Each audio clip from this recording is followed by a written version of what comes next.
I was calling to see if there's a way I can cancel a wish. I'm sorry, we don't really do that. So she's just stuck like this forever? Well, yeah, I mean, as long as you live. As long as I live? Ladies and gentlemen, that is Obsession. 2026 movie, runs 1 hour 49 minutes, rated R, stars Indy Navarrete as Nikki Freeman, Michael Johnston as Bear, and Megan Lawless as Sarah Harper. Directed by Carrie Barker. I will say in this movie is basically, for me, it didn't live up to the hype. This movie was so hyped. Everyone's like, oh man, you gotta go see Obsession. And when you actually go see it, you're like, okay. That's the same thing for movies like Mortal Kombat and some of the other movies that I've watched and everything else, where I was like, they hyped it up so much. And when you watch it, you're like, it's okay. It's not bad, but it's okay. You know what I'm saying? Kind of like the back rooms. You're like, they hyped it up so much and you go watch it and you're like, it's all right. Like that sort of thing. It's okay. Ladies and gentlemen, let me give you the rundown for this movie. After breaking the mysterious One Wish Willow to win his crush's heart, a hopeless romantic finds himself getting exactly what he asked for, but soon discovers that some desires come at a dark, sinister price. Ladies and gentlemen, the main thing I didn't like about this movie is that Bear, he breaks this like Toblerone box type thing. It says One Wish Willow. Basically, you get one wish, that's it. And basically, his one wish is that his crush would fall in love with him, would love him more than anything in this world. And so that's what he did. He got his wish. However, it was literal. She literally loved him more than anything in this world. There was no context at all. She just basically became absolutely obsessed with him because that's what he ordered. And so this movie, I didn't like this movie, and I didn't get it the way other people got this movie, because I don't like any type of movie where a person uses any type of magic or anything, or a type of device or some sort of a talisman or anything to take away the other person's free will and take advantage of it. So for me, this movie came across as real rapey, because you got this man who's like, oh, I have a crush on this girl, and rather than her naturally organically falling in love with him, or they are naturally organically fall in love with each other and get together and stuff like that, he decides to use magic, use a spell to basically take away her free will and take advantage of her. Now, I don't know what world any of the rest of you all live in, but in the real world where I live in, if you do that, that's very rapey.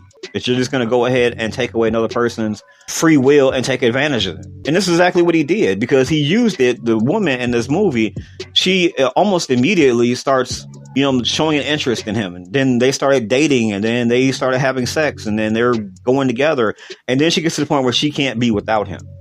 You know what I'm saying? She wants to go and see him all the time, be around him all the time, and it becomes very creepy. And basically, until she starts engaging in the creepy behavior and everybody starts to notice it, he's fine, because he gets what he wants. It doesn't matter what she wants.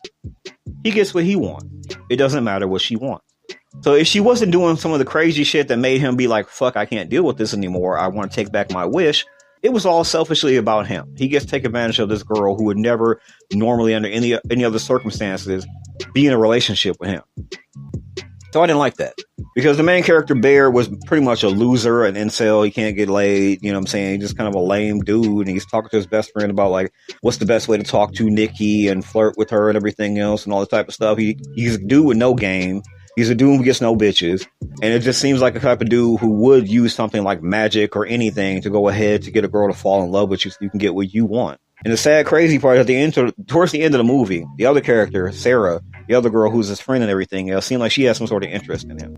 And before, she could express that, hey, I really wish things had worked out differently, whatever else, psycho girlfriend bursts through the window with a brick, starts bashing Sarah's face in.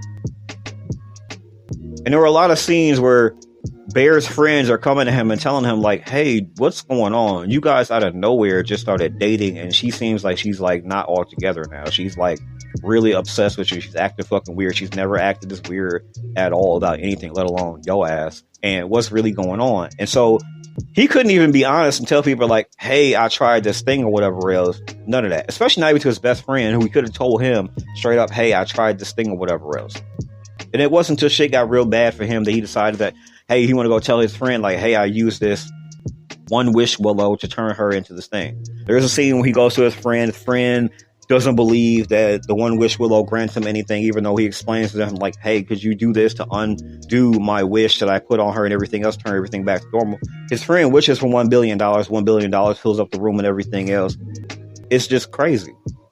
I also want to go back to something I said for one of the previous movies that I reviewed. There is a scene where Bear goes to his friend and he tells him, like, hey, this is what's going on. I used this wish. I turned her into being obsessed with me and everything else. I need you to make a wish to break my wish and everything else. He explains to him everything else. His friend thinks that's crazy. Like I said, if a person never comes to you and says crazy shit to you ever, and then comes to you and says, hey, this box right here, if you take what the contents are and break it in half and make a wish, your wish, it happens or whatever else, and you've been wondering why Nikki has been acting crazy and shit, it's because of this.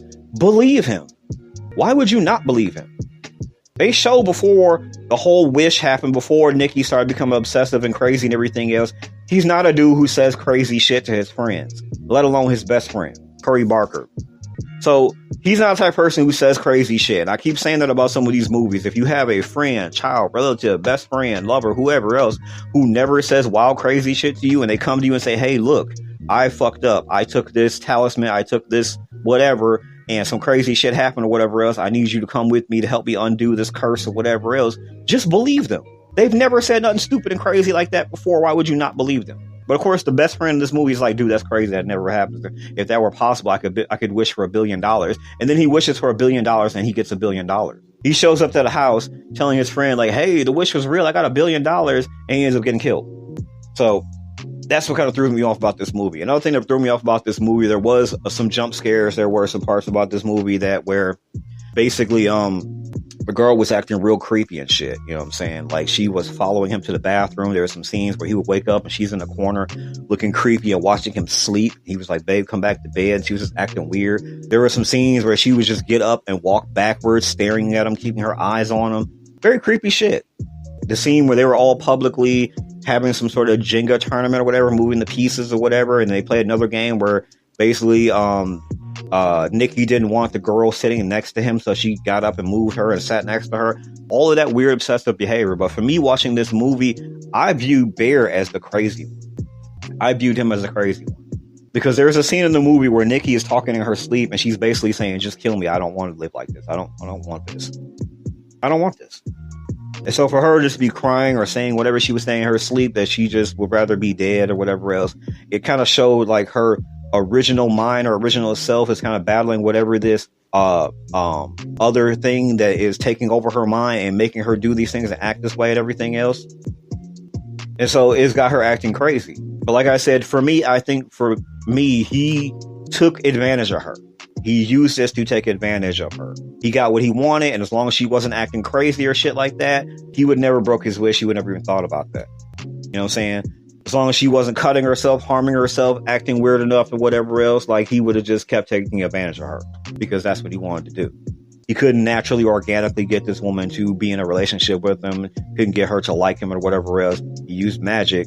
He got what he wanted out of her. There were scenes where he was having sex with her, and basically he got whatever he wanted out of her, and she had no free will to resist any of this. She had no choice in any of this. That's why I said, for me, I didn't like this movie at all because it just came across as very rapey. It is him taking advantage of this woman. So I didn't like that at all. I didn't like that at all. At the end of the movie, he kind of decides that he wants to go ahead, and he had another box or whatever else, and he's trying to figure out basically how to undo the curse. So he wants to go ahead and basically overdose or whatever else. And then she takes the one wish willow and she wishes for him to be obsessively in love with her too. And I thought for a second that he didn't actually take the pills to overdose, and that he would be falling obsessively in love with her while she falling obsessively in love with him, and that both their wishes would come true, and now they're in love with each other, and that would be the ending of it. But no, she actually gets freed of the wish because he actually overdosed. That was the only way she could they could break the curse, is that she would love him to death. He would literally have to die. So he dies, she gets free of the curse and everything else, and she freaks out because she's basically, and I would think in this movie, it didn't explicitly say so, that with her having this wish overtake her, whatever else, her being finally free, as if she was basically sitting back watching herself do these things and act these things, but not having no will or say so or control to, you know what I'm saying, to stop any of the stuff she was doing while she was acting crazy. And so, you know, she coming to her realization that, okay, I'm no longer under the spell anymore or whatever else, sees basically Bear, who was a friend of hers, dead. So that's my review for this movie. This movie for me is basically a C minus. I would have gave it a D, but there are going to be some people that would watch this movie. And I think that if you're one of those people who don't have an analytical mind like I do, you could just like kind of turn your brain off and watch it as like a jump scare.